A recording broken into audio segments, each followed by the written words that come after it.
Showed it to Rachel. She said it was a glitch, but her eyes were wide. I didn't tell her about the dreams me in the farmhouse, the phone ringing, a shadow in the dining room. I drove to McMinnville, January 18, 2025. The farmhouse was empty, the rental listing still active. I knocked, no answer. The barn had fresh scratches on its door, 3 lines, shallow but clear. I contacted Paul Reed, the forum moderator. He said the phone might be a conduit tied to Clara's grief, calling out to anyone who stayed. He'd heard of the Grayson place, said locals avoided it. I found a 1,975 property record. Evelyn Porter bought the farmhouse from a Grayson cousin who left Oregon after a fire in the barn, no cause listed.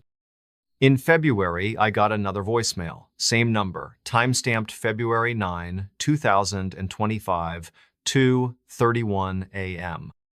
Static, then, "We miss you." I moved my desk away from the window, started sleeping with the lights on. I quit the history group, deleted my posts. But last week, May 7, 2025, a package arrived, postmarked McMinnville, no return address. Inside was a phone cord, coiled and rusted, with a tag, Grayson Farm. I burned the tag, locked the cord in a box. I hear ringing now, faint, at night, even when my phone's off. I don't answer. I never will. Mirror reflects a missing face. The mirror showed nothing. I was there. In a dusty Wisconsin boarding house, my reflection vanished. Something else appeared. My name is Owen Mitchell, and this is the story of the weekend in November 2024 that broke my sense of reality. It was Friday, November 8, 2024, around 3:00 p.m. When I pulled into the gravel lot of a boarding house in Baraboo, Wisconsin, a quiet circus town north of Madison. The sky was low, heavy with clouds that threatened snow, the air biting at 25 degrees. I'm a 36-year-old carpenter from Milwaukee, and I'd been working nonstop, building custom cabinets for a condo project. My brother, Tyler, was supposed to join me for a weekend of hiking in Devil's Lake State Park, but he canceled last minute for a work emergency. I decided to go anyway, craving solitude. The boarding house, booked through a site called Badger Stays, was a sagging Victorian from the 1880s with a turret, chipped gray paint, and a sign that read Rosewood House. The host, Dorothy Klein, a widow in her 70s, left a key under a porch mat and a note. "Don't touch the mirror in room 3. I was in room 3. I figured she meant it was fragile. The drive from Milwaukee took 2 hours, along I-94, past dairy farms and billboards for cheese curds. My pickup truck rattled as I parked, the house looming against a field of stubble corn. I grabbed my duffel bag, a thermos of coffee, and a pack of Leinenkugel's Red Lager, a Wisconsin staple. Inside, the house smelled of mothballs and varnish. The foyer had a creaky staircase, a coat rack with a single scarf, and a chandelier that flickered when I flipped the switch. Room 3 was on the second floor, a small space with a single bed, a dresser, and a full-length mirror on the wall, its frame carved with roses, the glass clouded with age. I locked the door, checked the window latched tight, overlooking the cornfield, and dropped my bag on the bed. The quilt was heavy, patched with faded squares. The note about the mirror seemed odd, but I didn't touch it. I spent the afternoon exploring. The common area had a fireplace, cold and unused, with a stack of logs beside it. The kitchen was shared, with a gas stove and a fridge containing a lone jar of pickles. A parlor had a piano out of tune and a bookshelf with brittle mysteries from the 60s. I lit the fireplace in the common area, the flames casting a warm glow, and sat with a beer, planning my hike. My phone had 1 bar, enough to check the weather snow by midnight. I turned it off, wanting to unplug. The mirror in room 3 stayed in the back of my mind, its glass catching the hallway light as I passed. At 6:22 p.m., I noticed the mirror. I was in room 3, unpacking my hiking boots when I glanced at it. My reflection was there, but faint, like I was standing in fog. I stepped closer, my boots scuffing the rug. The mirror showed the room bed, dresser, window, but I was barely visible, a shadow where my face should be. I touched my cheek, felt my beard, my skin. I was there. The mirror wasn't. I blinked, and my reflection snapped back, clear as day. My heart raced. I laughed, a shaky sound, and blamed the beer, the dim light. I covered the mirror with a spare sheet from the dresser, tucking it over the frame, and went downstairs. I ate a sandwich ham on Rhine, the parlor, the fire crackling. Snow started at 8:00 p.m., soft flakes tapping the windows. At 8:47 p.m., I heard a creak, like a footstep, from the second floor. The house was empty, Dorothy's note saying no other guests were booked. I grabbed a fire poker, its iron cold, and climbed the stairs. Room 3's door was ajar, though I'd locked it. The sheet was on the floor, the mirror uncovered. My reflection was there, but my eyes were wrong, too wide, too dark, staring when I didn't. I backed out, slammed the door, and wedged a chair under the knob. I recorded a voice memo on my phone, time-stamped November 8, 2024, 8:50 p.m., describing the mirror, the creak, my voice unsteady. I stayed in the common area, poker in hand, fire roaring. At 10:13 p.m., a hum came from upstairs, low and mournful, like a hymn. It lasted maybe 15 seconds, then stopped. I checked the chair at room 3's door still in place. I recorded another memo, time-stamped 10:14 p.m. When I played it back, the hum was there, with a faint whisper, "Look." My skin prickled. I checked the locks, front and back, and the windows, all secure. The snow was heavier, piling against the porch. At 11:59 p.m., I saw it. A face in the parlor window, not mine, pale and eyeless, pressed to the glass. I swung the poker, but it was gone, just snow and darkness outside. I recorded again, time-stamped November 9, 2024, 12:01 a.m., my voice shaking. The whisper in the playback said, "See me." I didn't sleep. I sat by the fire, poker clutched tight, eyes on the staircase. At 2:37 a.m., footsteps paced above, heavy, circling room 3. They stopped after 5 minutes. I checked the chair moved an inch, the door still locked. Dawn broke at 7:05 a.m., the snow a foot deep. I went to room 3. The mirror was cracked, a single line from top to bottom, my reflection split. Behind me, in the glass, was a figure, tall and thin, no face, just a blur. I turned, nothing there. I took a photo, time-stamped November 9, 2024, 7:07 a.m., and packed my bag. I was done. I drove to Baraboo, found a diner called The Driftless, and asked the cook, a man named Ray, about Rosewood House. He knew it, said it was built by a circus family, the Warrens, in 1886.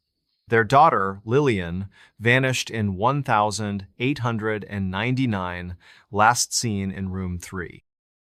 The mirror was hers, a gift from a traveling performer rumored to be cursed. Locals avoided the house, called it Lillian's mirror. I showed Ray the photo. He went quiet, said the crack wasn't there when he cleaned the house in October. I emailed Dorothy, attaching the photo and memos. Her reply came Monday, November 11. Mirror's old, don't touch it, no refunds. I didn't argue.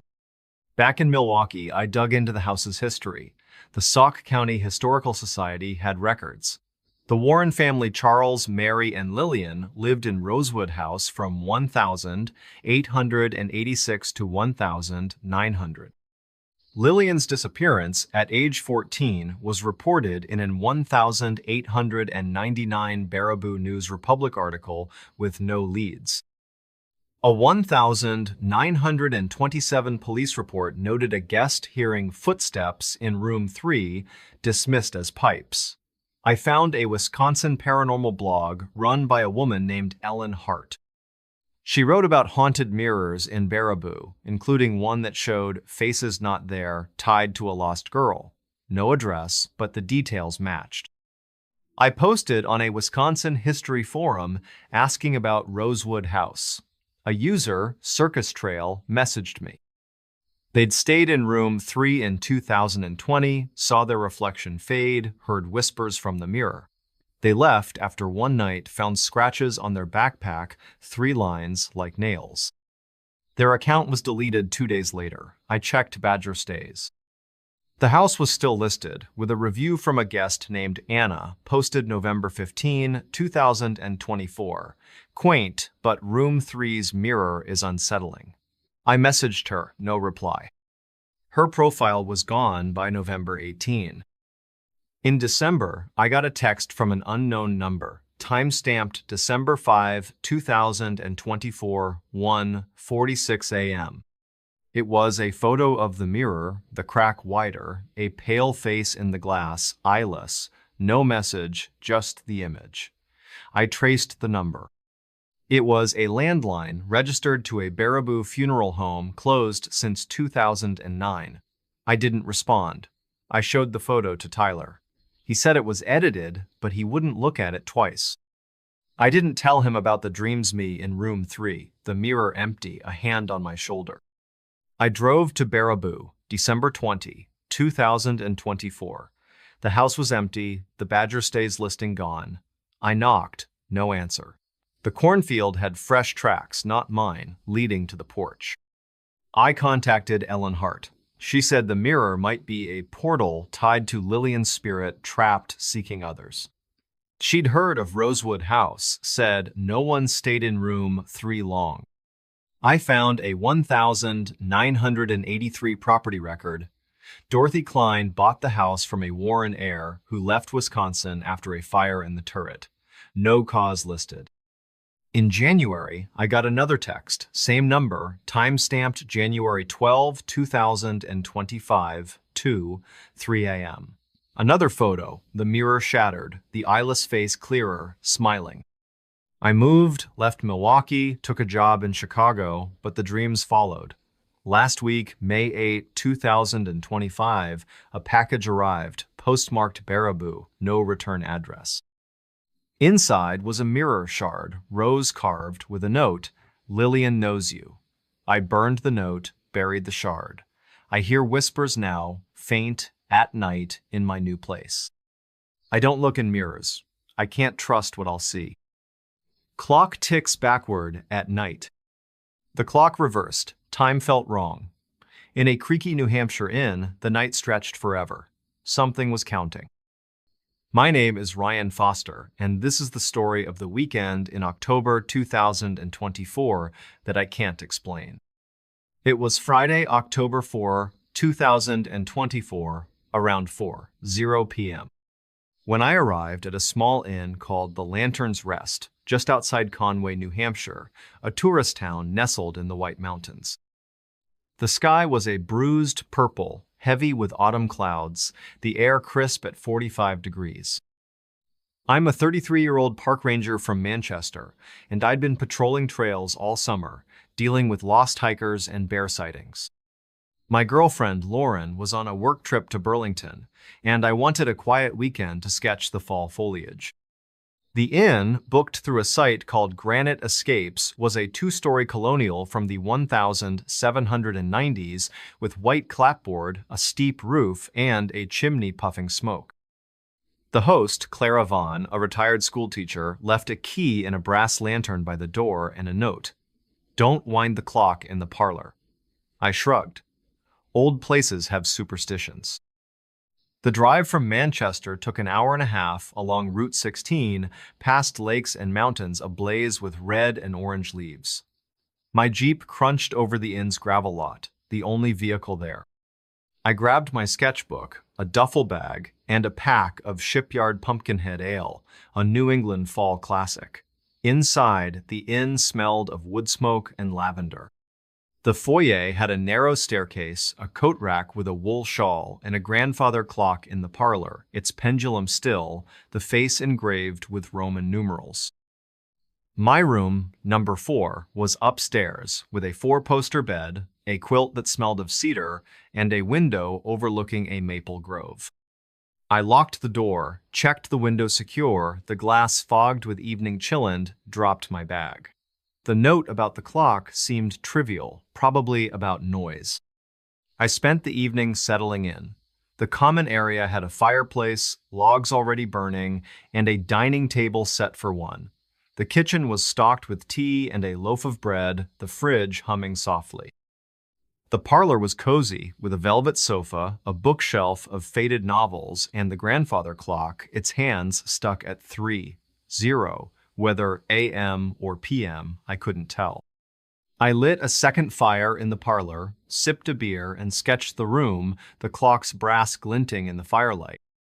My phone had no signal, the mountains blocking reception, so I left it off, embracing the disconnect. The inn was silent, save for the fire's crackle and the wind rustling the maples outside. At 7:14 p.m., the clock ticked, a single heavy talk like a heartbeat. I froze, my pencil hovering over the sketchbook. The pendulum was still, the hands unmoved. Old clocks settle, I thought, gears shifting with the cold. I stood, walked to the clock, and peered at the face. The hands were at 3:0, but the second hand twitched, backward, just once. I stepped back, my boots scuffing the rug. The fire dimmed, though I hadn't touched it. I laughed, a nervous huff, and returned to my sketch. At 7:29 p.m., it happened again. Talk, talk, talk. 3 ticks, slow and deliberate, the second hand jerking backward. I grabbed my phone, recorded a voice memo, time-stamped October 4, 2024, 7:30 p.m., describing the ticks, my voice low. The clock stopped, the parlor silent. I moved to the dining room, away from the clock, and ate a sandwich turkey on sourdoughby candlelight. The wind picked up, rattling the windows, leaves scraping the glass. At 9:06 p.m., the clock chimed, a single deep gong echoing through the inn. I dropped my sandwich, the plate clattering. The clock hadn't chimed before, and it was unwound, the key missing. I ran to the parlor, flashlight on, poker from the fireplace in hand. The hands were at 2:59, backward from 3:0, the pendulum swinging, though no one had touched it. I stopped it with my hand, the brass cold, and the chiming ceased. I recorded another memo, time-stamped 9:07 p.m., my breath audible. When I played it back, there was a whisper, faint, behind my voice. Keep going. I checked the inn, every room, every door. The kitchen was empty, the bedrooms locked, the basement door bolted. I was alone. I unplugged the parlor lamp, dimming the room, and sat by the fire, poker across my lap. At 11:43 p.m., the clock ticked again, faster, a staccato rhythm, the hands spinning backward, 2:58, 2:57, 2:56. I shone the flashlight, the beam shaking, the pendulum swung wildly, the clock's face gleaming like it was lit from within. I recorded a video, time-stamped 11:44 p.m., panning the clock, the hands blurring. The ticking stopped, the hands froze at 2:55, but in the video, a shadow moved across the clock, tall and thin, though I stood still. My stomach churned. I covered the clock with a blanket from the sofa, tucking it tight, and retreated to my room, locking the door. I didn't sleep. I sat on the bed, poker in hand, sketchbook forgotten.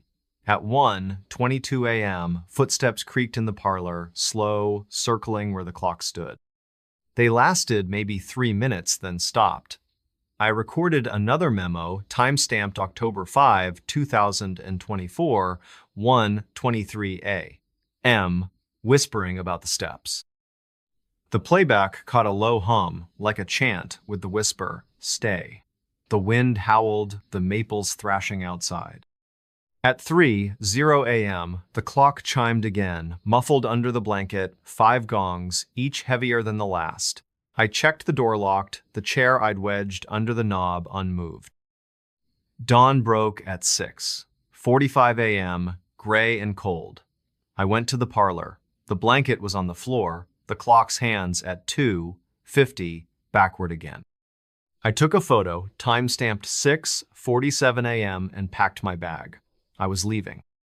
I drove to Conway, stopped at a diner called Redstone Grill, and asked the waitress, a woman named Beth, about the Lantern's Rest. She knew it, said it was built by a clockmaker, Samuel Hale, in 1792. His wife, Abigail, died in the parlor in 1801 during a fever outbreak. The clock was hers, a wedding gift, never removed. Locals called it Abigail's time, said it acted strange on fall nights. I showed Beth the photo. She paled, said the hands never moved when she visited in September. I emailed Clara, attaching the photo and memos. Her reply came Monday, October 7. Clock's decorative. Don't wind it, no refunds. I didn't respond. Back in Manchester, I couldn't shake it. I searched online. The Carroll County Historical Society had records. The Hale family, Samuel, Abigail, and their son, Ezra, lived in the inn from 1792 to 1805. Abigail's death certificate, dated November 1801, listed fever wasting. A 1802 diary entry digitized mentioned the clock's odd ticking after her death, blamed on grief. A 1954 police report noted a guest hearing chimes at night in the parlor, no cause found. I found a New Hampshire paranormal blog run by a man named Thomas Gray. He wrote about haunted clocks in Conway, including one that ticked backward, tied to a woman's death.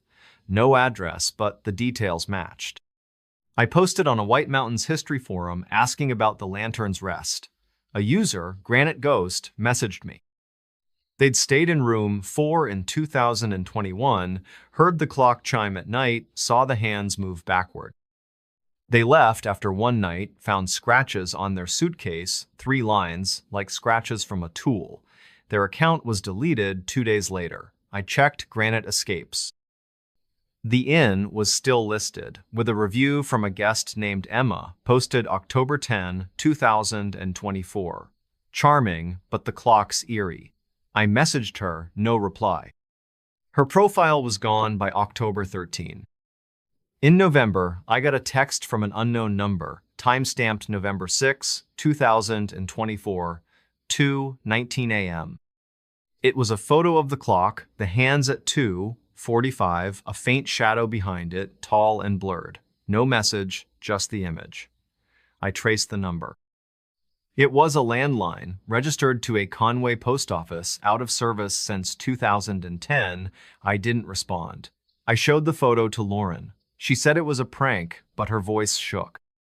I didn't tell her about the dreams me in the parlor, the clock ticking, a woman's hand on the pendulum.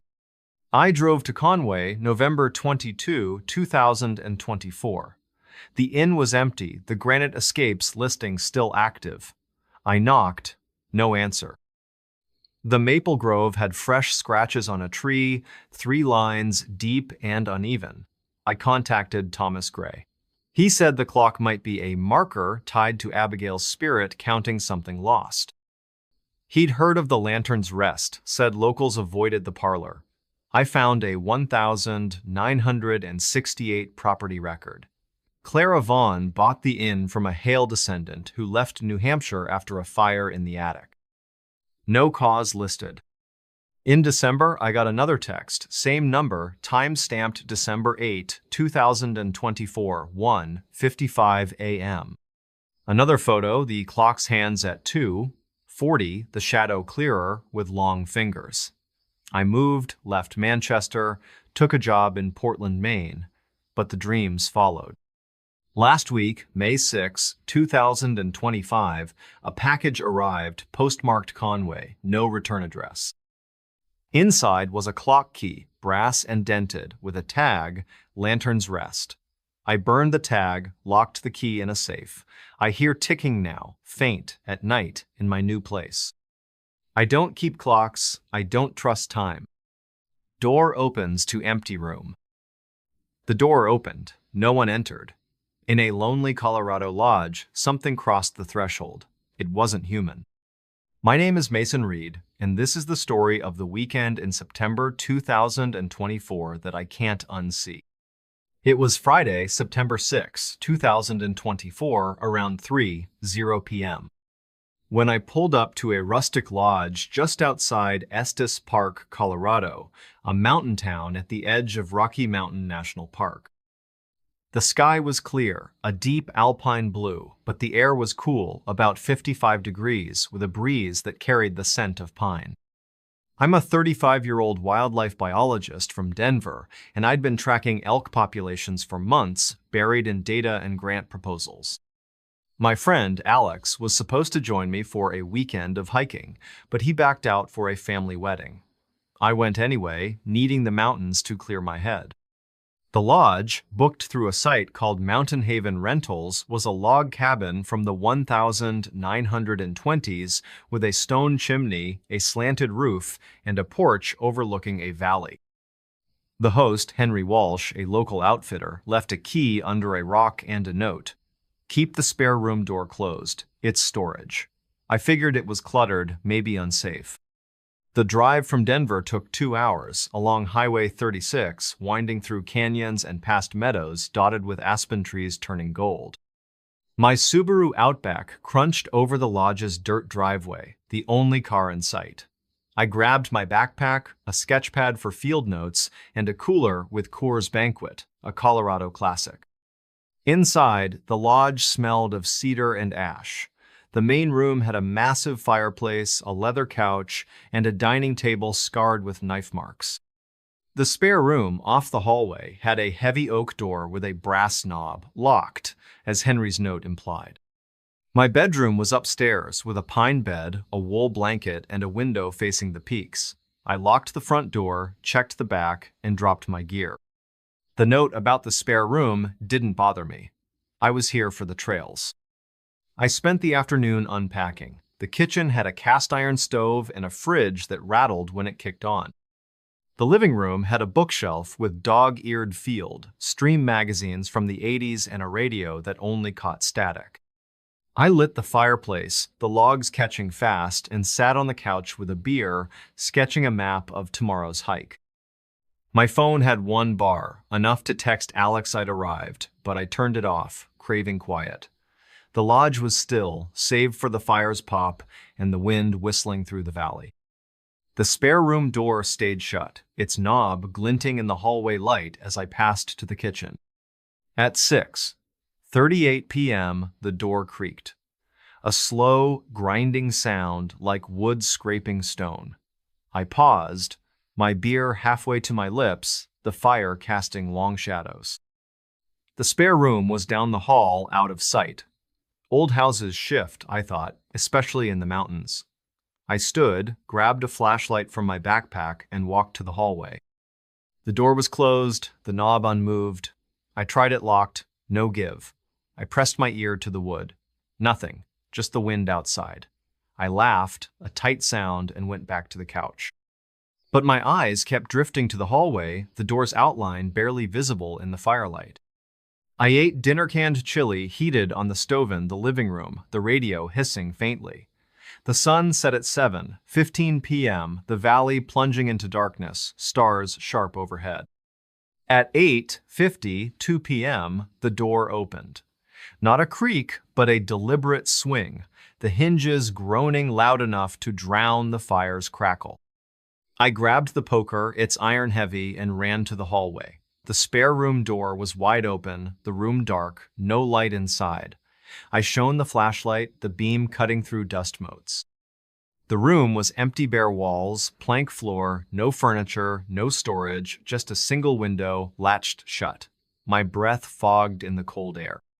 I closed the door, locked it, and wedged a chair under the knob. I recorded a voice memo on my phone, time-stamped September 6, 2024, 8:53 p.m., describing the door, my voice shaking. I stayed in the living room, poker in hand, fire roaring. At 10:27 p.m., footsteps shuffled inside the spare room, slow, dragging, like boots on wood. The chair held, the door shut. I recorded another memo, time-stamped 10:28 p.m., the footsteps faint but clear.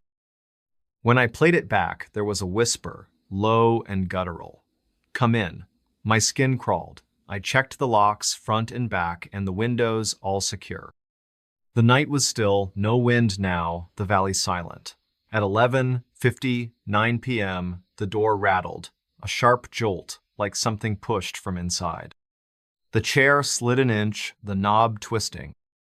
I gripped the poker, my knuckles white, and recorded a video, time-stamped September 7, 2024, 12:01 a.m., panning the door. The rattling stopped, but in the video, a shadow moved across the door, tall and hunched, though the hallway was empty. My stomach twisted. I didn't sleep. I sat by the fire, poker clutched tight, eyes on the hallway. At 2:14 a.m., a hum came from the spare room, like a low chant, lasting maybe 20 seconds. I recorded again, time-stamped 2:15 a.m., my voice barely a whisper. The playback caught the hum with a faint laugh, sharp and cold. Dawn broke at 6:30 a.m., the peaks glowing pink. I checked the spare room. The chair was on the floor, the door ajar, the room empty as before. On the floor, scratched into the wood, were 3 lines, shallow but precise, like claw marks. I took a photo, time-stamped 6:32 a.m., and packed my bag. I was done. I drove to Estes Park, stopped at a coffee shop called Kind Coffee, and asked the barista, a guy named Nate, about the lodge. He knew it, said it was built by a trapper, Josiah Burke, in 1923. His son, Elias, disappeared in the spare room in 1935, age 10, during a storm. The door was locked, no trace found. Locals called it Burke's Gap, said it felt wrong. I showed Nate the photo. He frowned, said the scratches weren't there when he hiked by in August. I emailed Henry, attaching the photo and memos. His reply came Monday, September 9. Rooms for storage. Keep it closed. No refunds. I didn't argue. Back in Denver, I couldn't let it go. I searched online. The Larimer County Historical Society had records. The Burke family, Josiah, Martha, and Elias, lived in the lodge from 1923 to 1937. Elias's disappearance, reported in a 1935 Estes Park Trail Gazette, mentioned no signs of entry or exit.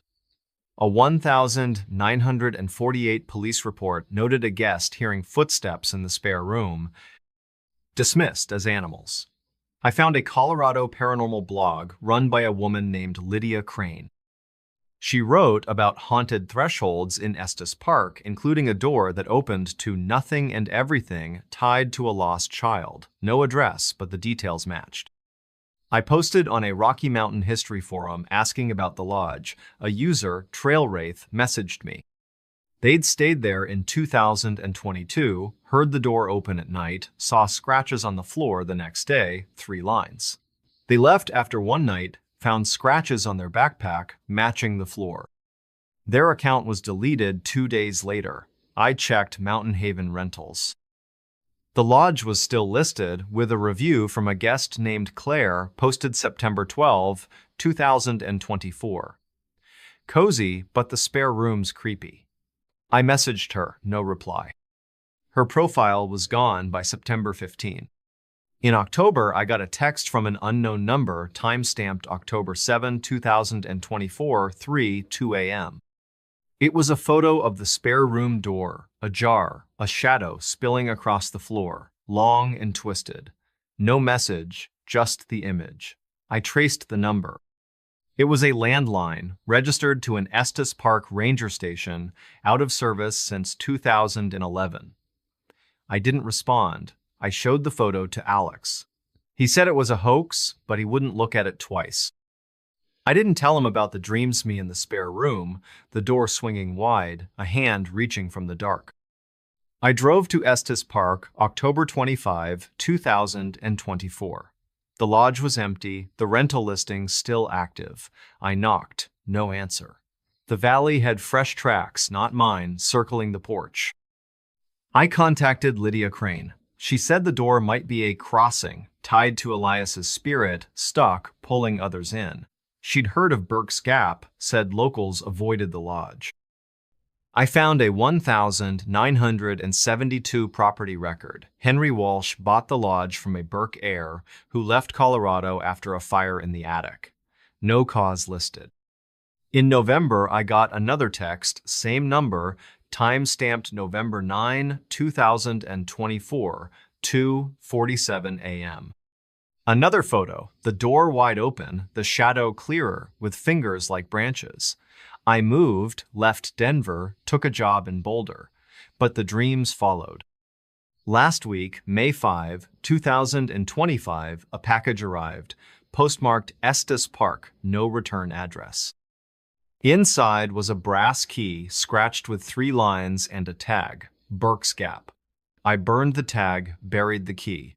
I hear creaks now, faint, at night in my new place. I don't open doors after dark. I don't trust what's behind them. Lights flicker with strange pattern. The lights pulsed. They weren't random. In a remote Arizona cabin, something sent a message. It wasn't friendly. My name is Ethan Walsh, and this is the story of the weekend in August 2024 that I can't forget. It was Friday, August 2, 2024, around 5:00 p.m., when I drove up to a weathered cabin near Payson, Arizona, a small town in the Mogollon Rim country. The sky was a fiery orange, the sun dipping behind pine-covered hills, the air warm at 80 degrees but cooling fast. I'm a 32-year-old high school history teacher from Phoenix, and I'd been grading summer school papers until my eyes burned.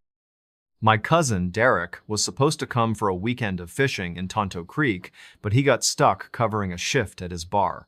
I went alone, needing the quiet.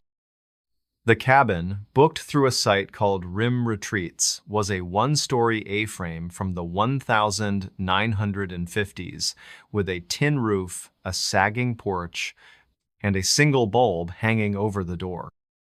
The host, Vernon Cole, a retired forest ranger, left a key in a rusted coffee can and a note. Lights act up sometimes. Flip the breaker if needed. I figured it was old wiring, nothing serious. The drive from Phoenix took 2 hours, along Highway 87, climbing from Desert Scrub to Ponderosa Pines. My Honda CR-V jolted over the cabin's dirt track, the forest closing in. I grabbed my fishing gear, a backpack, and a cooler with Blue Moon, an Arizona go-to. Inside, the cabin smelled of pine and dust. The main room had a stone fireplace, a plaid couch, and a kitchenette with a flickering fluorescent light. My bedroom was small, with a twin bed, a patched quilt, and a window facing the creek, its water glinting in the dusk. I locked the front door, checked the back, and dropped my gear. The breaker box in a closet by the kitchen was a tangle of wires, but the switches looked fine. Vernon's note didn't worry me. I'd dealt with faulty lights before. I spent the evening settling in. The kitchen had a propane stove and a sink that dripped unless you twisted the faucet hard. The living room had a radio stuck on a country station and a shelf with old Arizona Highways magazines. I lit the fireplace, the logs hissing, and sat on the couch with a beer, flipping through a magazine. My phone had no signal, the forest too dense, so I left it off, enjoying the solitude. The fluorescent light in the kitchen buzzed, flickering once, but stayed on. I ignored it, chalking it up to the cabin's age, and sketched a fishing plan for the creek. The night was quiet, save for the fire's crackle and crickets outside, their chirps echoing in the trees. At 7:43 p.m., the lights pulsed. 3 quick flickers, then steady like a signal. I paused, the magazine slipping to my lap. The fireplace bulb, the kitchen fluorescent, even the porch light all synced, dimming and flaring together. Power surge, I thought, or maybe a storm brewing. I checked the window, no clouds, just stars. The flickers came again at 7:50, 9 p.m., 5 pulses, faster, in a pattern. Short, short, long, short, long. I stood, grabbed a flashlight from my backpack, and checked the breaker box. All switches were on, no trips. I flipped the main breaker off, then on. The lights steadied, but my pulse didn't. I recorded a voice memo on my phone, time-stamped August 2, 2024, 8:0 p.m., describing the pattern, my voice calm but clipped. I ate dinner jerky and an appline, the living room, the radio off, the fire low. The air cooled, the creek's murmur louder through the open window. At 9:26 p.m., the lights pulsed again, 7 flickers, a new pattern. Long, short, short, long, short, short, long. I shone the flashlight around the room, the beam steady, but the cabin lights danced, casting shadows that seemed to shift when I didn't move. I recorded a video, time-stamped 9:27 p.m., panning the kitchen and porch. The lights stopped, but in the video, the shadows lingered, forming a shape tall, jagged, like Antlerson the wall. My throat tightened. I turned off the lights, relying on the fire and flashlight, and sat on the couch, a poker in hand, eyes on the ceiling. I checked the cabin, every corner, every door. The bedroom was empty, the closet bare, the back porch locked. I was alone. At 8 p.m., the lights turned on, though I'd left the breaker off. They pulsed, 9 flickers, a complex rhythm I couldn't follow.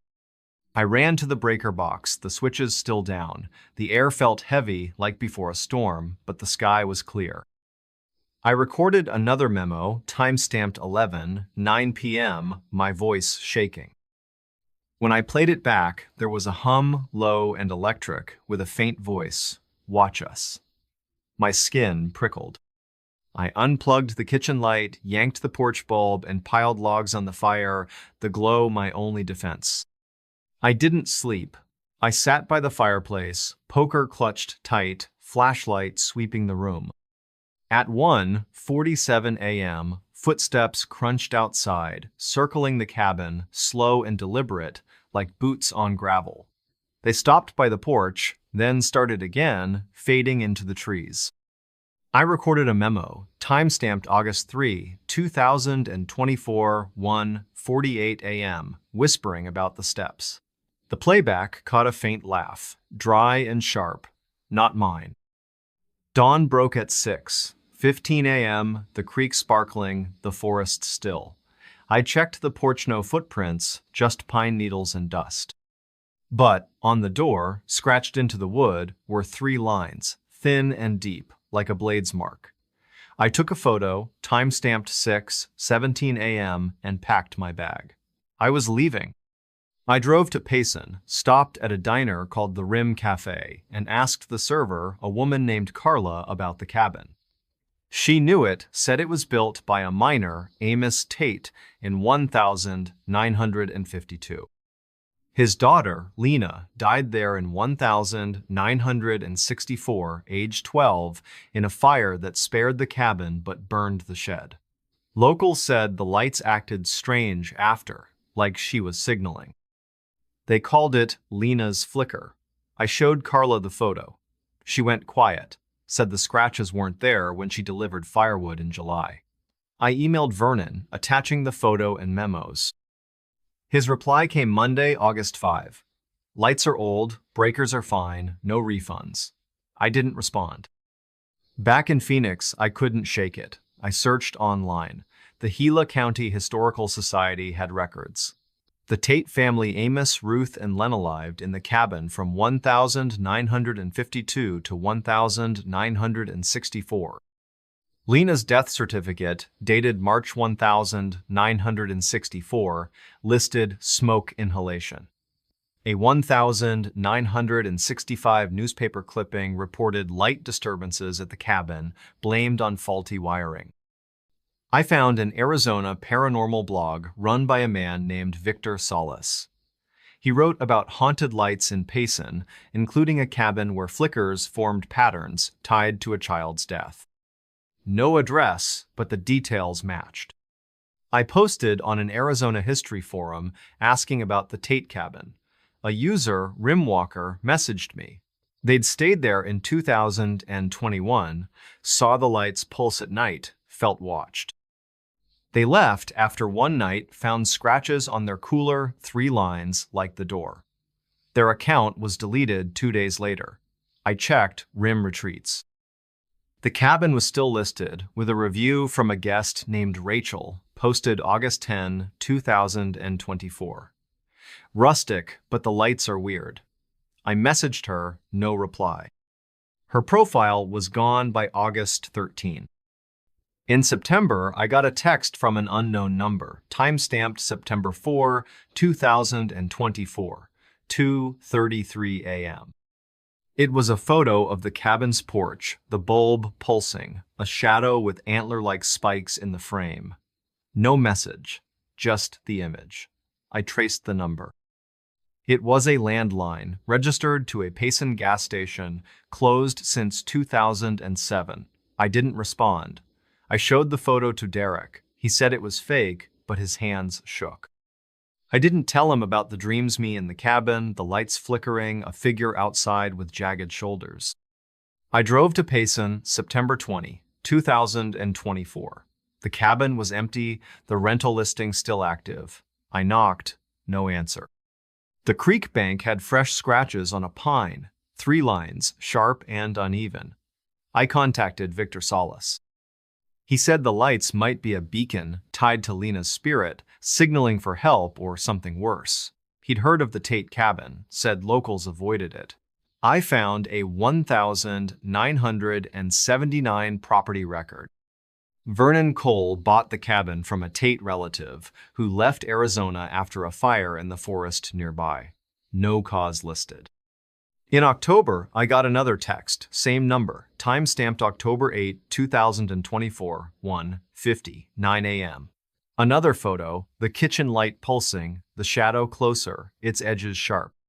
I moved, left Phoenix, took a job in Tucson, but the dreams followed. Last week, May 4, 2025, a package arrived, postmarked Payson, no return address. Inside was a light bulb, cracked, with a tag. Lena's flicker. I burned the tag, buried the bulb. I hear buzzing now, faint, at night in my new place. I don't trust the lights. I keep them off. Welcome to Midnight Mysteries. Let's begin. Whispers call from empty basement. I heard whispers. The basement was empty. In a creaky old house in rural Ohio, something spoke from below. I was alone, or so I thought. My name is Ethan Caldwell, and this is the story of the weekend in April 2024 that I'll never forget. It was Friday, April 5, 2024, around 3:00 p.m. when I pulled into the driveway of a 2-story farmhouse just outside Chillicothe, a small town in Ross County, Ohio. The sky was gray, heavy with the kind of spring clouds that threaten rain but never quite deliver. I'd found the house on Vrbo, a rental platform, listed as a historic retreat for anyone looking to escape the city. I was a high school history teacher in Columbus, burned out from grading papers and parent-teacher conferences. My wife, Jenna, was visiting her sister in Pittsburgh, so I decided to spend the weekend alone, maybe work on a novel I'd been tinkering with for years.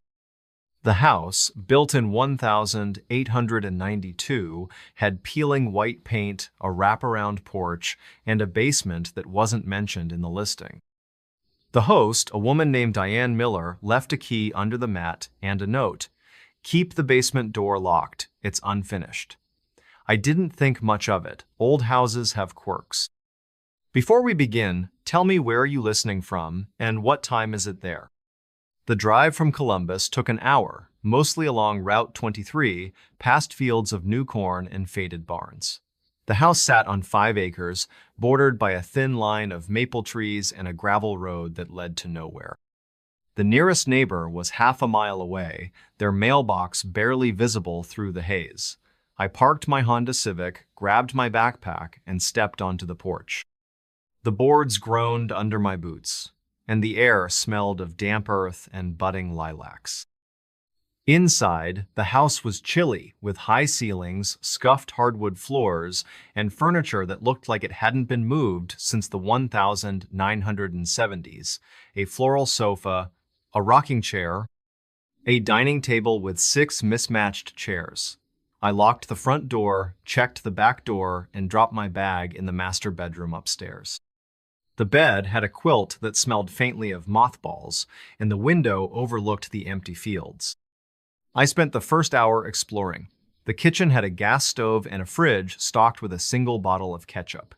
The living room had a fireplace, cold and unused, with a stack of dusty logs beside it. Upstairs, there were 3 bedrooms, one with a crib that looked older than me. The basement door was in the hallway, a heavy oak slab with a rusted deadbolt. I tried the handle, out of curiosity. Locked, just as Diane's note said. I shrugged and headed back to the living room, where I set up my laptop on the dining table. The Wi-Fi was spotty, so I tethered my phone, opened a blank document, and started typing. The novel was a historical mystery, set in the 1800s, but my mind kept wandering. The house was too quiet, the kind of quiet that makes you notice every sound. At 7:22 p.m., I heard the first whisper. It was faint, like a breath against glass, coming from the hallway. I paused, my fingers hovering over the keyboard. The house was old, probably just pipes or the wind slipping through a crack. I got up, walked to the hallway, and stood by the basement door. Nothing, just the hum of the fridge in the kitchen. I laughed, shook my head, and went back to my laptop. But 10 minutes later, it happened again. This time, it wasn't just a sound. It was a word, soft and muffled, like someone speaking through a wall. Stay. My skin prickled. I grabbed my phone, turned on the flashlight, and checked the hallway again. The basement door was still locked, the deadbolt unmoved. I pressed my ear to the wood. Silence. I told myself it was my imagination, maybe the stress of being alone in a strange house. But I didn't open the door. I moved my laptop to the kitchen, closer to the back door, just in case. The whispers didn't come again that night, but I couldn't focus. I closed my laptop at 10:00 p.m., made a peanut butter sandwich, and sat on the sofa, scrolling through my phone. The cell signal was down to 1 bar, and the weather app predicted rain by midnight. I checked the locks again, front and back, then headed upstairs. The bedroom was colder than the rest of the house, the quilt barely keeping me warm. I left the bedside lamp on, a 40-watt bulb that cast a weak glow across the room. At 11:47 p.m., I heard it again, whispers, clearer now, coming from below. Not one voice, but several, overlapping like a crowd murmuring. I sat up, my heart racing. The sound was coming from the basement, through the floorboards.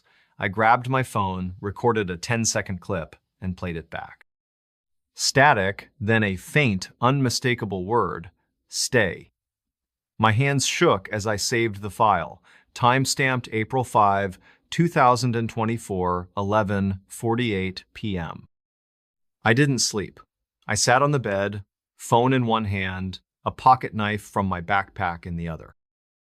The whispers stopped around 1:00 a.m., replaced by a faint tapping like footsteps on concrete.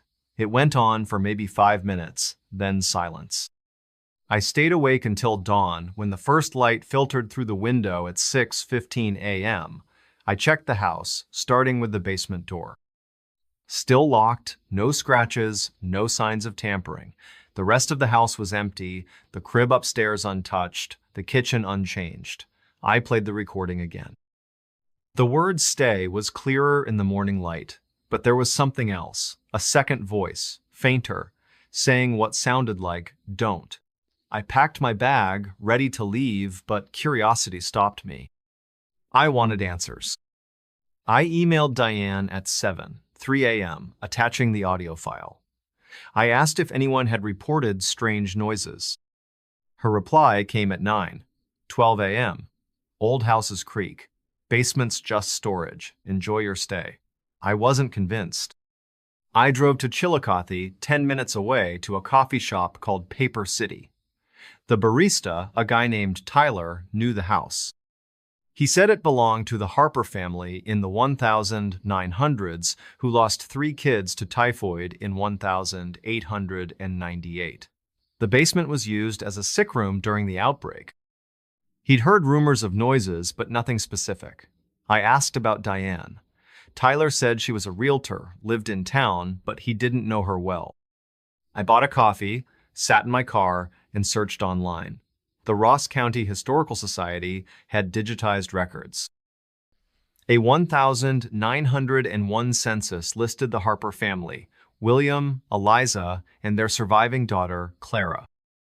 The 3 deceased kids, Amelia, James, and Thomas, died in March 1898, aged 7, 9, and 12. No mention of a basement, but a 1903 newspaper clipping reported a fire in the house contained to the lower level. The cause was unknown. Back at the house, I hesitated. It was 11:30 a.m., and the sky was still gray. I could leave, but I'd paid for 2 nights, and part of me needed to know what was happening. I unlocked the basement door, using a key from a hook in the kitchen. The deadbolt groaned, and the door swung open to a dark staircase. The air smelled of mildew and something sharper, like rust. I used my phone's flashlight, descending 13 steps to a concrete floor. The basement was small, maybe 20 by 20 feet, with bare walls and a single light bulb hanging from a cord. There were boxes stacked in one corner, labeled Christmas and books, and a rusted water heater in another. Nothing else. No furniture, no windows, no signs of life. I tapped the floor with my boot. Solid. I recorded a video panning the room, time-stamped April 6, 2024, 11:47 a.m. As I turned to leave, I heard it. A whisper, clear and close, from the corner with the boxes. Stay. I spun, my flashlight shaking. Nothing. Just the boxes, the bulb, the empty walls. I ran upstairs, slammed the door, and locked it. I didn't leave. I should have, but I stayed, telling myself I'd record more evidence. That night, Saturday, April 6, I set up my phone on a tripod in the hallway, aimed at the basement door. I started recording at 9:00 p.m., left the lights on, and sat in the living room with my knife. The whispers started at 10:13 p.m., louder than before, a chorus of voices, some high, some low. I checked the camera. The door was closed, but the handle twitched just once, like someone testing it. I stopped the recording at 10:20 p.m., saved the file, and played it back. The voices were there, saying stay over and over, mixed with don't and something new, a child's voice saying help. My blood ran cold. I grabbed my bag, ready to bolt, but the power cut out. The house went dark, the hum of the fridge gone. Outside, rain finally fell, pattering on the roof. I used my phone's flashlight, checked the breaker box in the kitchen. All switches were on, the power wasn't coming back. I sat in the living room, knife in hand, until 2:00 a.m. The whispers didn't stop. They grew louder, coming through the floor, the walls, like the house itself was speaking. At 2:17 a.m., I heard footsteps again, heavy and deliberate, pacing the basement. I recorded another clip, my voice shaking as I narrated. The footsteps stopped, but the whispers didn't. They followed me upstairs, faint but persistent, even in the bedroom. I locked the door, pushed the dresser against it, and sat on the bed, knife clutched tight.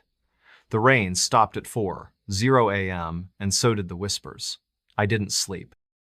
At 6:30 a.m., Sunday, April 7, the power was back. I checked the basement door, unlocked, though I'd locked it the night before. I didn't go down. I grabbed my bag, checked the recordings, and left. The driveway was muddy, my tires slipping as I sped away.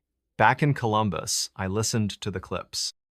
The voices were clearer than I remembered, the child's help cutting through the static. I uploaded the files to a cloud drive, time-stamped and labeled. I emailed Diane again, no response. I called Verbo, filed a complaint. They said the host was unreachable and refunded my stay. I couldn't let it go. I contacted the Ross County Historical Society. A volunteer, Margaret, confirmed the Harper family's story. She added something new. Clara, the surviving daughter, died in 1910, aged 19, in the house. Official cause was pneumonia, but rumors said she was found in the basement, clutching a candle with scratches on her arms.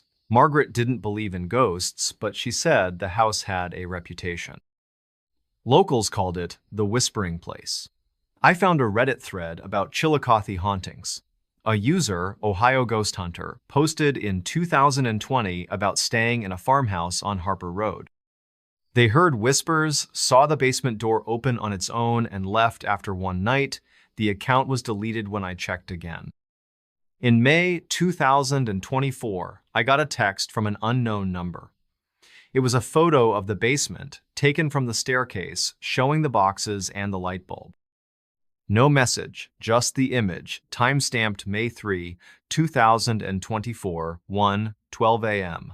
I traced the number. It was registered to a Diane Miller in Chillicothe, but the line was disconnected. I drove to Chillicothe, found Diane's office, a small realty firm. The receptionist said Diane retired in January 2024 and moved to Florida. I showed her the photo.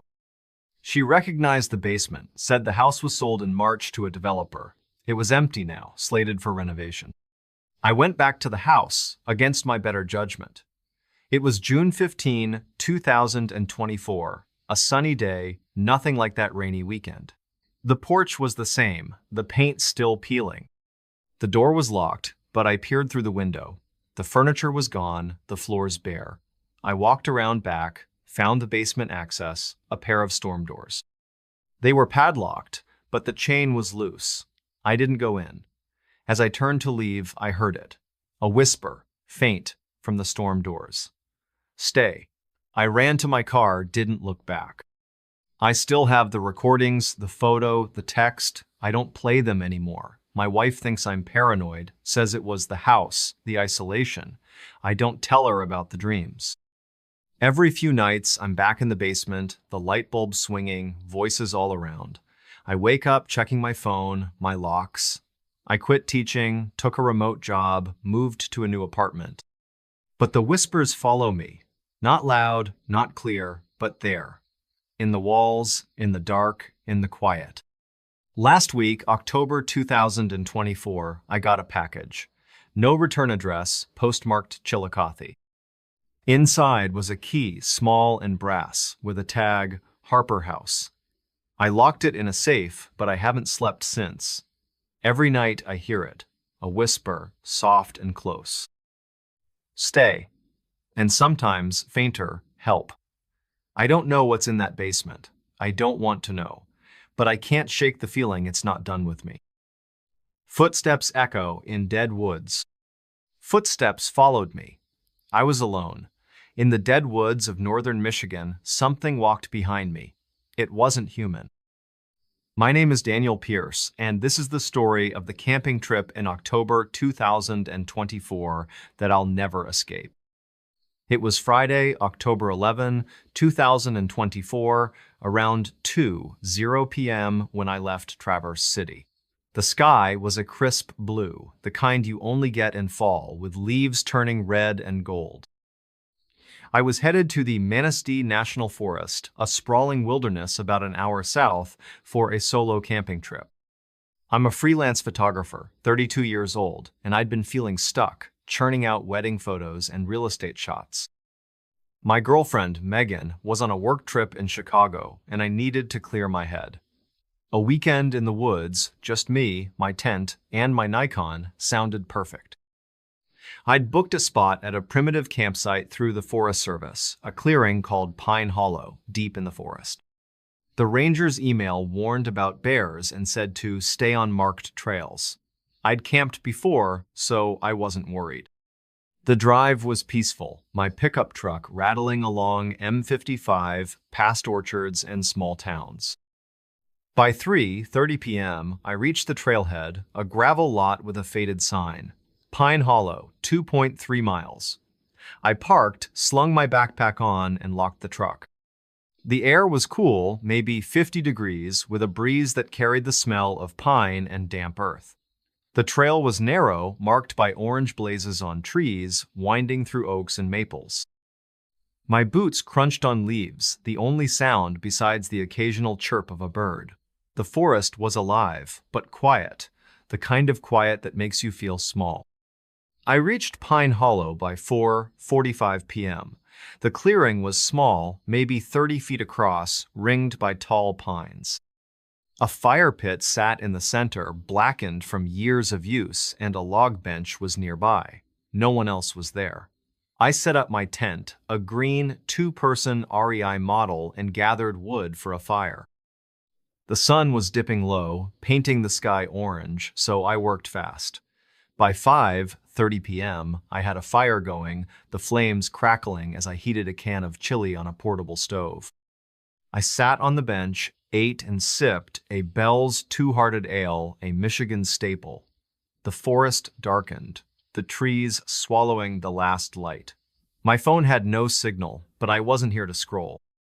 I pulled out my camera, snapped a few shots of the fire, and settled in. At 7:12 p.m., I heard the first footsteps. They were faint, a soft crunch of leaves, maybe 20 yards behind my tent.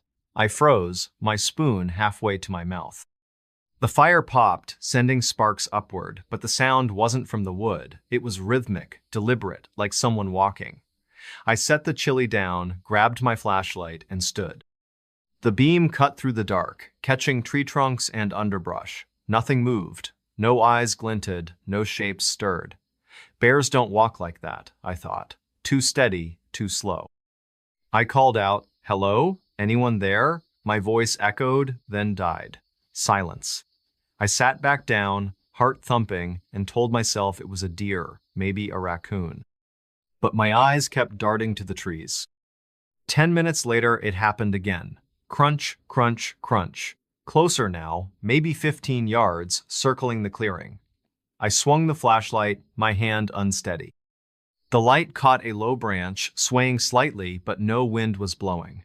I grabbed my knife, a 4-inch blade I kept for cutting rope, and stood by the fire. "Who's there?" I shouted. No answer. The footsteps stopped. I waited, the fire's heat on my back, the cold air biting my face. Nothing. I added more wood to the fire, the flames flaring high, and sat with the knife in my lap. I didn't eat the rest of the chili. By 9:00 p.m., I was in my tent, the fire still burning outside. I zipped the door, locked it with a carabiner, and lay in my sleeping bag, flashlight on, knife beside me. The forest was silent, no owls, no wind. Then, at 9:43 p.m., the footsteps came back. Loud, heavy, just outside the clearing. Crunch, crunch, pause. Crunch, crunch, pause. Like something pacing, testing the edge of the light.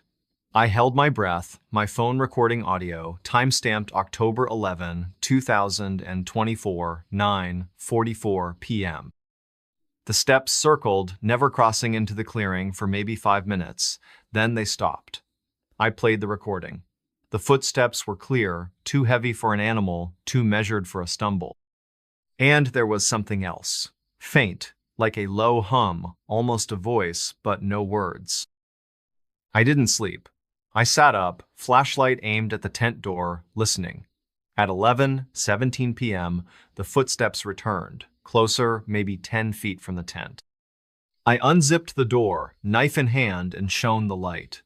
The fire was low, casting weak shadows, but the clearing was empty. I checked the ground. No tracks, no broken branches. I rebuilt the fire, my hands shaking, and stayed outside, sitting on the bench. The footsteps didn't come again that night, but I felt watched. The air was heavy, like eyes pressing on my back. Dawn broke at 6:50 a.m., gray and cold. I packed my tent, doused the fire, and hiked out. The trail felt longer, the trees tighter, but I didn't hear anything. At the truck, I checked my phone. The audio file was there, the footsteps clear as day. Back in Traverse City, I couldn't shake it. The recording sat on my phone, proof something happened. On Monday, October 14, I emailed the Forest Service, attaching the audio.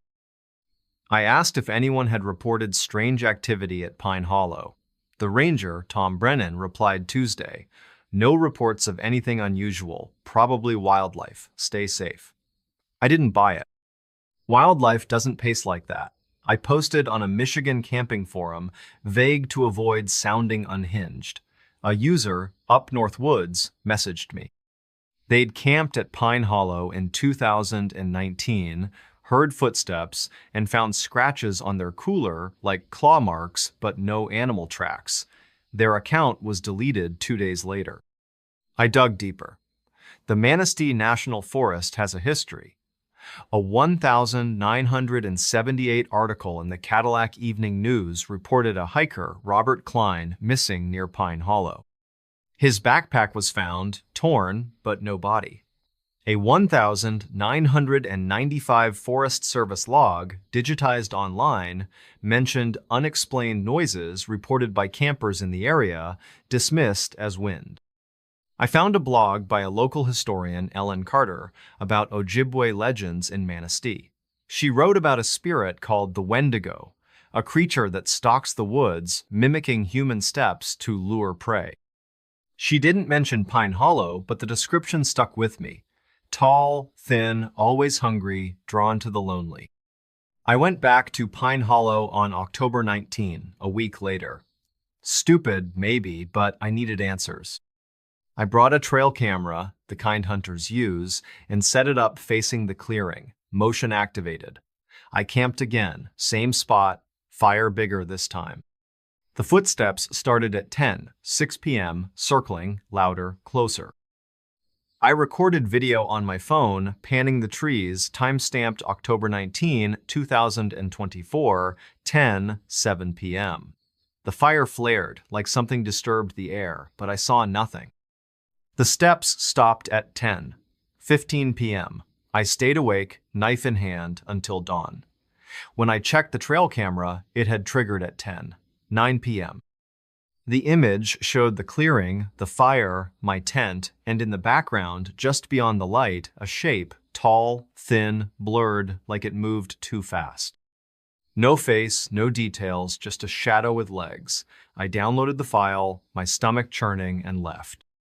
I didn't tell Megan. She'd think I was losing it. But I showed the photo to a friend, Jake, who hunts in Manistee. He said it looked like a tree, maybe a deer, but his voice was tight. I contacted Ellen Carter, the historian. She was skeptical, but said the Wendigo legend warned against camping alone in certain woods. She mentioned Pine Hollow had a reputation among locals. Hunters avoided it. I checked the Forest Service records again. A 2003 incident report, buried in an archive, described a camper hearing human-like steps and finding scratches on their tent. No explanation. In November 2024, I got a voicemail from an unknown number, time-stamped November 3, 2024, 1:22 a.m. Static, then a sound like footsteps on leaves and a hum, low and guttural. It lasted 15 seconds. I traced the number. It was a payphone at a gas station near the trailhead, out of service since 2010.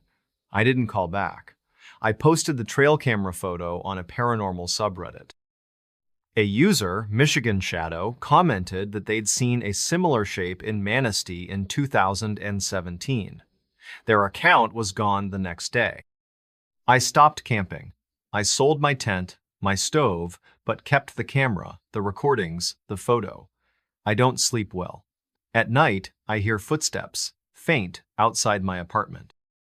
I check the windows, the locks, nothing's there. But last month, December 2024, I got a package, postmarked Manistee, no return address. Inside was a single leaf, dried and red, with 3 scratches across it, like claws. I burned it, but the smell lingered, like pine and something rotten. I don't know what followed me in those woods, a spirit, a creature, or just my mind breaking. But I know what I heard. Footsteps echoing in a forest that felt dead. Stranger knocks during midnight storm. A stranger knocked. I didn't answer. During a midnight storm in rural Kentucky, someone stood at my door. They weren't alone. My name is Lucas Bennett, and this is the story of the night in February 2025 that haunts me still. It was Friday, February 7, 2025, around 4:00 p.m., when I arrived at a rental cabin just outside Harlan, a small coal town in southeastern Kentucky. The sky was already dark, heavy with clouds that promised a storm. I'm a 29-year-old mechanic from Lexington, and I'd been working overtime for weeks fixing trucks at a shop off I-64. My best friend Corey was supposed to come, but he bailed last minute for a family thing. I didn't mind. A weekend alone, fishing in the Cumberland River, sounded like the reset I needed. The cabin, booked through a local site called Harlan Hideaways, was a one-room deal, maybe 400 square feet, with a wood stove, a single bed, and a window overlooking a dirt road. The host, a guy named Roy Tucker, left a key in a lockbox and a note, "Storm coming, keep the door locked." I figured he meant for security, Harlan being a quiet town but not without its troubles. The drive from Lexington took 2 hours, winding through the Appalachian Hills on Route 421. The radio faded to static as I climbed higher, the pines closing in. By 6:00 p.m., I parked my F-150 beside the cabin, the gravel crunching under my tires. The air was damp, smelling of rain and coal dust, and the temperature was dropping fast, maybe 35 degrees. I grabbed my duffel, fishing gear, and a cooler with Yuengling beer, a Kentucky staple. Inside, the cabin was warm, the wood stove already lit, embers glowing. The walls were pine, scarred with knots, and the floor creaked under my boots. A lantern sat on a small table next to a radio that only picked up AM gospel stations. I locked the door, slid the bolt, and checked the window. Secure. Outside, the dirt road vanished into the trees, the river a faint shimmer beyond. I spent the evening unpacking, sipping a beer, and listening to the radio's fuzzy hymns. The storm hit at 8:30 p.m., rain pelting the tin roof, wind howling through the hills. I added logs to the stove, the fire casting long shadows on the walls. I wasn't worried. Storms were common here, and the cabin felt solid. I sat on the bed, scrolling through my phone, but the signal was gone, the bars replaced by no service. I switched to a paperback, a Lee Child thriller, and settled in. The rain was steady, a drum beat that drowned out the radio. At 11:47 p.m., I heard the first knock. 3 sharp raps on the door, loud enough to cut through the storm. I froze, the book slipping from my hands. The lantern flickered, though no draft touched it. I waited, my breath shallow. The knocks came again, slower, deliberate, thump, thump, thump. I stood, grabbed a tire iron from my tool bag, and moved to the window. The glass was streaked with rain, but I could see the porch, lit by a weak bulb. No one was there. The dirt road was empty, the trees bending in the wind. I checked the door. Locked, the bolt unmoved. "Who's out there?" I called, my voice steady but loud. No answer, just the rain and a low rumble of thunder. I told myself it was a branch, maybe debris from the storm hitting the door, but the knocks were too even, too human. I sat back down, tire iron across my lap, eyes on the door. At 12:03 a.m., it happened again. 5 knocks this time, faster, urgent. I gripped the iron, my knuckles white, and crept to the window. Nothing. No shapes, no lights, just the storm raging outside. I checked my phone, recorded a quick audio clip, time-stamped February 8, 2025, 12:04 a.m. The knocks stopped, but as I played the recording, I heard something else. A voice, faint, muffled by the rain, saying, "Let me in." My stomach twisted. I hadn't heard it live, only on the recording. I double-checked the locks, the window, even the stove's flue. Everything was secure, the cabin was a fortress, but I felt trapped. The storm grew worse, lightning flashing every few minutes, thunder shaking the walls. At 1:22 a.m., the knocks returned, now a steady rhythm like a heartbeat. Thump, thump, thump, thump. I didn't move. I sat on the bed, tire iron in hand, staring at the door. The lantern dimmed, then flared, casting a shadow on the wall. It wasn't mine. It was tall, thin, with arms too long, moving when I didn't. I swung the lantern, the shadow vanishing. My heart pounded, my mouth dry. I recorded another clip, my voice shaking as I described the shadow, the knocks. The timestamp read 1:24 a.m. When I played it back, the voice was there again, clearer. Let us in. Us. Not me. Us. I didn't sleep. I stayed awake, tire iron clutched tight, listening. The knocks stopped at 2:00 a.m., but the storm didn't. At 3:17 a.m., I heard footsteps, heavy and wet, circling the cabin. They sloshed through the mud, pausing by the window, then the door. I held my breath, waiting for another knock. None came. The footsteps faded, swallowed by the rain. Dawn broke at 6:45 a.m., the storm easing to a drizzle. I checked the porch. No footprints, no marks, just puddles and scattered leaves, but on the door, carved into the wood, were 3 lines, shallow but precise, like a claw's scratch. They hadn't been there yesterday. I took a photo, time-stamped February 8, 2025, 6:47 a.m., and packed my gear. I was done. I drove to Harlan, found a diner called Coal Dust Cafe, and sat with a coffee. The waitress, a woman named Linda, knew the cabin. She said it was old, built in the 1920s for miners, abandoned after a cave-in killed 6 men in 1931. Locals called it Knock Hollow, said it was bad luck to stay there during storms. I showed her the photo. Her face paled. She'd seen similar marks on her uncle's barn in the 90s after a storm. No explanation, just rumors of mountain spirits. I emailed Roy, the host, attaching the photo and audio files. His reply came Monday, February 10. Storms make noises, scratches from wind, cabin's fine. I didn't respond.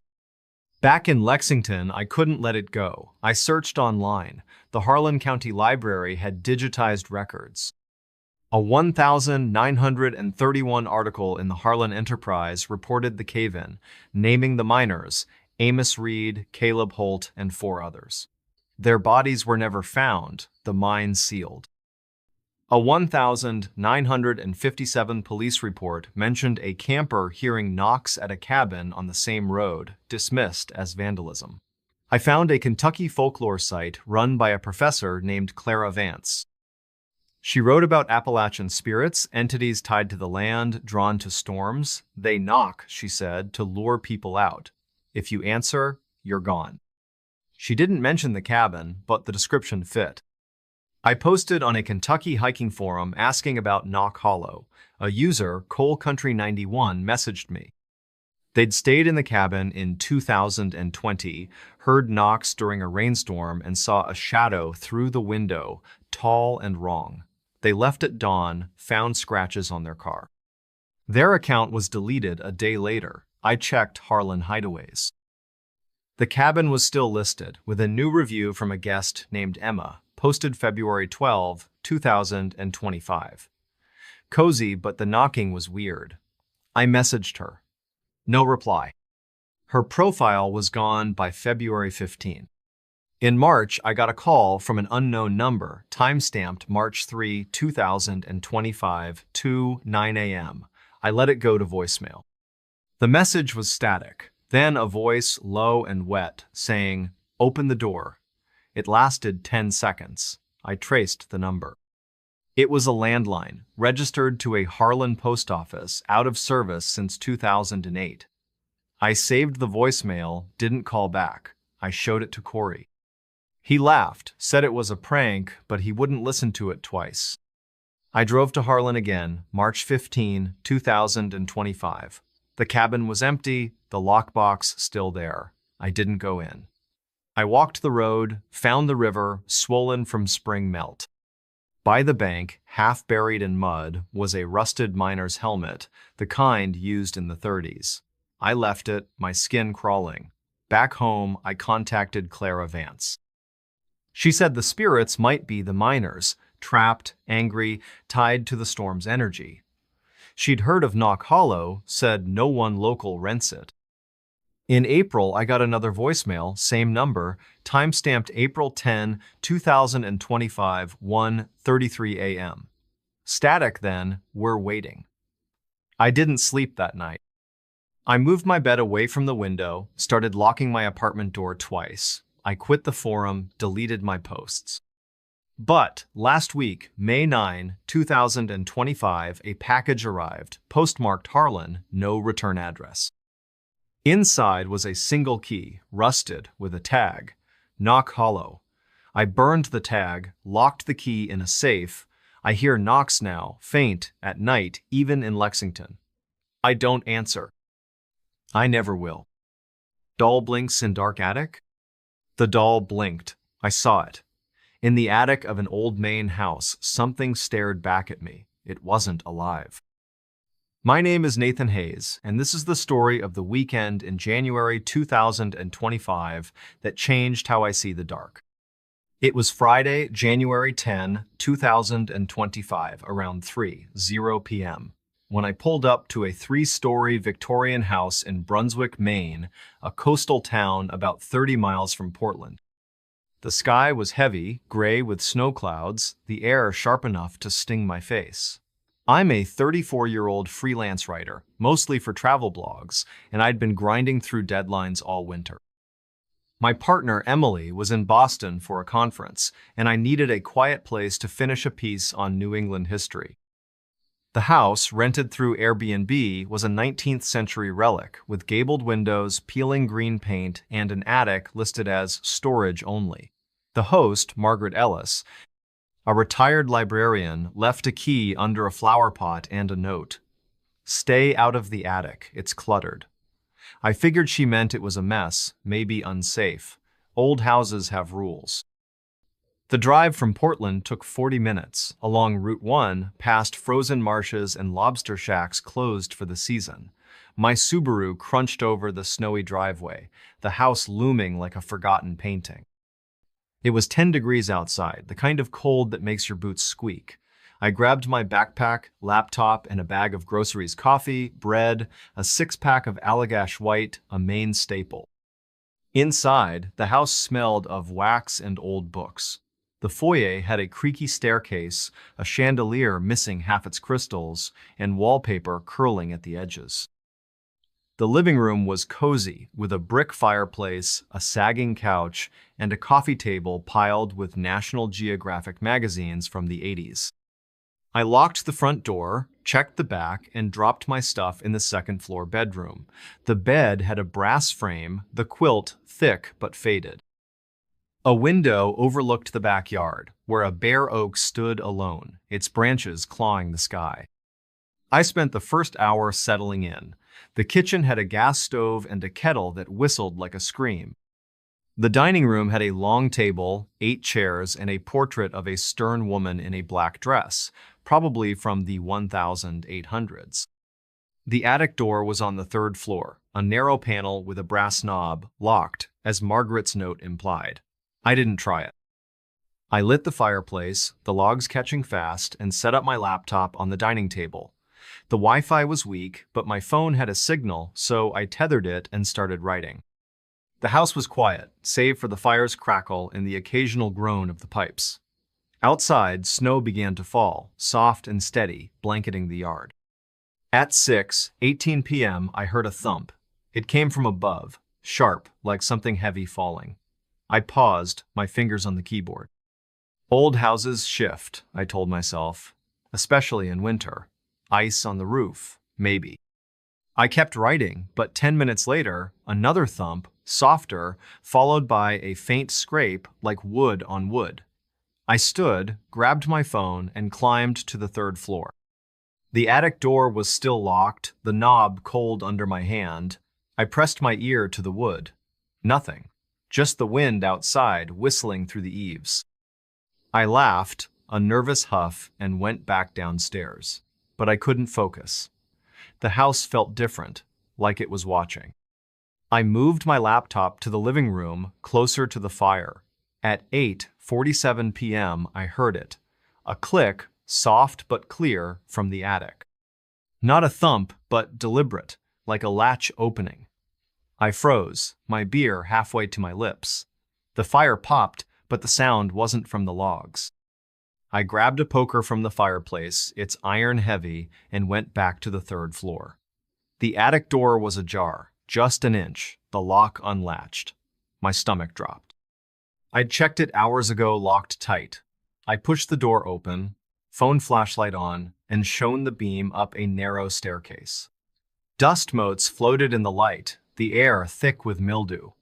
Hello? I called. My voice echoed, unanswered. I climbed, the steps creaking, and reached the attic.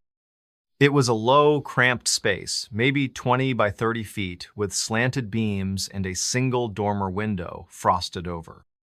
Boxes lined one wall, labeled Christmas and clothes, next to a steamer trunk, rusted shut. A rocking chair sat in the corner, its cushion torn.